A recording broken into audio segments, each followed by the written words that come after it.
Moi, ce qui m'a frappé, c'est 2 choses. C'est que tout au long de ces semaines, dans le fond, agitées, pagailleuses, et difficilement compréhensibles, on a bien vu que chacun des partis politiques représentés à l'Assemblée, n'avait finalement, aucune ligne directrice. Ils étaient capables de voter une chose le matin, une autre l'après-midi, d'avoir des alliances avec, qui voulait bien faire alliance avec eux et que globalement, ce qui va ressortir de ce budget, ce seront des impôts en plus pour les jeunes. Les retraités sont plutôt épargnés parce que c'est un gros réservoir électoral.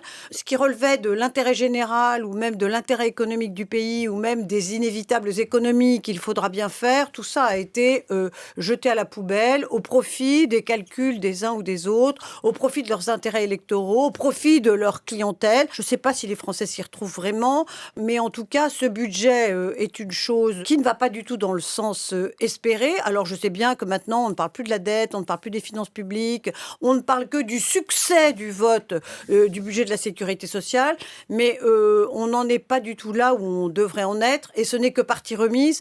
Et si ce n'est pas partie remise l'année prochaine, parce qu'en 2026, on risque d'avoir le même cirque pendant les mêmes nombres de semaines, eh bien, ça sera ceux qui vont arriver à l'Élysée en 2027 qui peut-être s'y colleront si le système de santé n'est plus financé, et là, le déficit n'est pas du tout contrôlé. Eh bien, qu'est-ce qui se passera? Il craquera.